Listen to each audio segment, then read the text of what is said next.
علی بھائی میں راولپنڈی سے آیا ہوں. میں نے بھائی کا بیٹا اڈاپٹ کیا ہے اور میرا کاروبار باہر ہے. میرا ارادہ یہ ہے کہ میں نے اب یہ وہ نام چینج کرنا چاہ رہے ہوں گے. ہاں وہی گل لکھی ہے. نام نہیں بھائی چینج کر سکتے, یہ کام نہیں آپ کر سکتے. بخاری مسلم دونوں میں حدیث ہے کہ جس شخص نے اپنے آپ کو کسی دوسرے باپ کی طرف منسوب کیا اس پہ جنت حرام ہے. صحیح مسلم میں حدیث ہے, مولا علی نے اپنے نیام سے ایک صحیفہ نکالا اور کہا کہ اللہ کے نبی علیہ السلام نے مجھے لکھوایا تھا. اس میں ایک یہ بھی لکھا ہوا ہے کہ جس شخص نے اپنے باپ کا نام بدلا اس پہ اللہ کی لعنت, اللہ کے فرشتوں کی لعنت, تمام لعنت کرنے والوں کی لعنت. یہ تو کہانی ختم ہے میرے بھائی. باپ کا نام نہیں بدل سکتے آپ, اور یہ تو فتویٰ قرآن میں ہے. زید ابن حارثہ کو زید ابن محمد کہا جاتا تھا چونکہ نبی علیہ السلام نے ان کی پرورش کی تھی. قرآن میں اللہ تعالیٰ نے سورۃ الاحزاب میں اسے کنڈیم کیا اور کہا کہ لوگوں کو ان کے باپ کے نام کے ساتھ پکارو. حالانکہ کئی سالوں سے نام بولا جا رہا تھا, زید ابن حارثہ بولنا شروع کر دیا صحابہ نے. اور اسی کانٹیکسٹ میں پھر آیت بھی نازل ہوئی, ما کان محمد ابا احد من رجالکم ولکن رسول اللہ وخاتم النبیین. محمد تو کسی مرد کے باپ ہے ہی نہیں ہے, تو زید ابن حارثہ کہاں سے ہو گیا ان کا بیٹا؟ ان کے تو اپنے بیٹے بھی جوانی تک نہیں پہنچنے, بچپن میں ہی فوت ہو گئے تینوں. صحیح بخاری میں حضرت عبداللہ ابن اوفا ابن ابی اوفا کا قول ہے نا کہ میں نے نبی علیہ السلام کے بیٹے ابراہیم کو دیکھا ہے, بچپن میں فوت ہو گئے تھے, اگر وہ زندہ رہتے تو پیغمبر ہوتے, لیکن چونکہ نبی علیہ السلام پہ ختم نبوت ہوئی ہے اس لیے ان کا وہ بچہ جوانی کی عمر تک نہیں پہنچا. یہ قادیانی آدھی روایت پیش کرتے ہیں نا, دھوکہ دیتے ہیں کہ ابراہیم اگر زندہ ہوتا تو پیغمبر ہوتا, تو اس کا مطلب ہے حضور کے بعد بھی نبوت جاری ہے. تو آگے کے الفاظ ہیں, وہ کہتے ہیں بچپن میں فوت اس لیے ہوا ہے کہ نبوت جاری نہیں ہے, ورنہ تو یہ اللہ کی شان کریمی سے بعید تھا کہ ابراہیم کا بیٹا پیغمبر ہو, تو محمد رسول اللہ کا بیٹا پیغمبر کیوں نہ ہو؟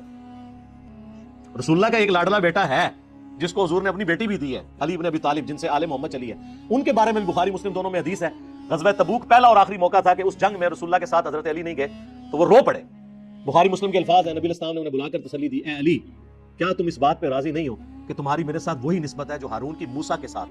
جب موسیٰ علیہ السلام گئے تھے کوہ طور پر تو اپنا نائب حضرت ہارون کو وہاں پہ چھوڑ کے گئے تھے, مگر میرے بعد کوئی نبی نہیں, مگر میرے بعد کوئی نبی نہیں. تو مولا علی کو بھی حضور نے کہا کہ تیری میرے ساتھ نسبت ہارون اور موسیٰ والی ہے, لیکن میرے بعد کوئی نبی نہیں ہے.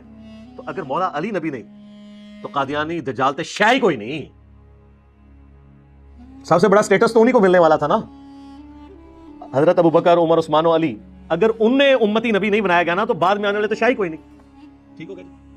تو یہ نام نہیں تبدیل کر سکتے آپ, کوئی اور راستہ اختیار کریں اس کے لیے. اس طرح کے معاملات میں نہ پڑے, اللہ تعالیٰ کے ساتھ ٹکر نہ لیں. اور جن لوگوں کے چینج ہو گئے میں پہلے کے, تو بھائی نادرا سے رابطہ کریں, چینج کروائیں اور یہ حدیث لگائیں بخاری مسلم کے ساتھ کہ جی میں اس وجہ سے کروا رہا ہوں. کوئی ایسا مسئلہ نہیں ہے. آپ کو پتہ ہے نا, وہ کچھ عرصہ پہلے سپریم کورٹ میں بھی ایک کیس گیا تھا. کوئی ایک بچی تھی, وہ اپنے باپ سے ناراض تھی, تو اس نے کہا جی میری ولدیت ہٹا دی جائے, تو سپریم کورٹ نے بھی اسے انڈورس نہیں کیا تھا. اب باہر کے ملکوں میں تو ماں کا نام ہی لکھا جاتا ہے, کیونکہ وہاں پہ تو آپ کو پتہ ہے زیادہ تر بچے آؤٹ آف ویڈ لاک ہی پیدا ہوتے ہیں, شادی کا تو وہاں پہ اس طرح کا کوئی سلسلہ چل ہی نہیں رہا, تو اس لیے ماں کا نام لکھا جاتا ہے کہ ماں تو چلے کنفرم ہے, باپ کا نہیں پتا. تو یہاں تو اللہ کا شکر ہے ابھی خاندانی نظام ٹوٹا نہیں ہے, تو اس طرح کا معاملہ نہ کریں. لے پالک کے حوالے سے یہ اس میں اب ایک اور مسئلہ بھی آئے گا نا. انہوں نے کہا کہ میں نے اپنے بھائی کا بیٹا لیا, جو وہ آپ نے بھائی کا جو بیٹا لیا نا, جب وہ جوان ہوگا نا تو وہ آپ کی بیوی کے لیے نامحرم ہوگا, یہ ذہن میں رکھیے گا. یہ میں نے پہلے بھی لے پالک بچے کے حوالے سے میری ویڈیو آپ لکھیں, لے پالک بچہ, تو آ جائے گی وہ ویڈیو کھول کے سامنے. اگر کسی نے لڑکا لینا ہے تو کوشش کرے کہ وہ اس کی بیوی کا محرم ہو, یعنی بیوی کا بھانجا یا بھتیجا ہو. لڑکی لینی ہے تو خامد کی محرم ہو, یعنی وہ اس کی بھانجی یا بھتیجی ہو, تاکہ پردے والا سلسلہ جو ہے نا وہ بعد میں پھر مسئلہ نہ بنے. پھر بھی اگر ایز اے لاسٹ ریزارٹ کو اس طرح کا بچہ لینا پڑتا ہے تو آج کل میڈیکل سائنس نے ہمارے لیے بڑی آسانی کر دی ہے.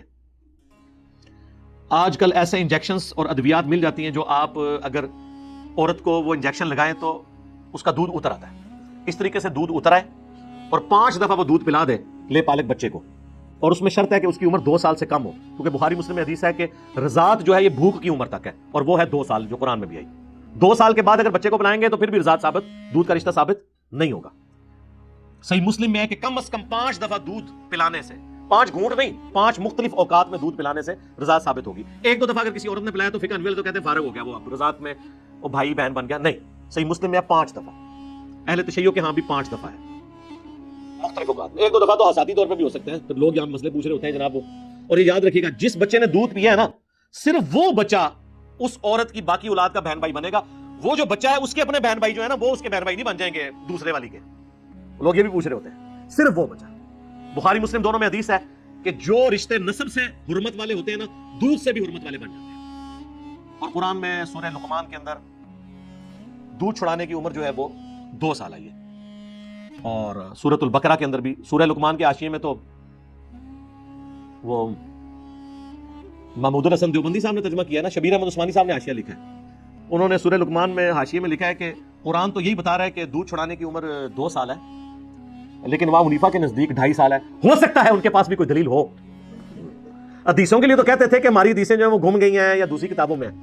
قرآن بھی گم گیا ان کا کہ قرآن میں رضاعت کی عمر 2 سال آئی ہے, تو قرآن کے علاوہ کوئی پیرل قرآن امام حنیفہ اپنے ساتھ لے گئے, یہ ان کی طرف منسوب ہے, ہم نہیں ان کو کہتے ہیں. جس طرح عیسیٰ ابن مریم کے طرف منسوب عقائد کو اگر ہم رد کرتے ہیں اس کا مطلب نہیں کہ ہم عیسیٰ ابن مریم کی توہین کر رہے ہیں, وہ تو وجیہاً فی الدنیا والآخرہ ہے.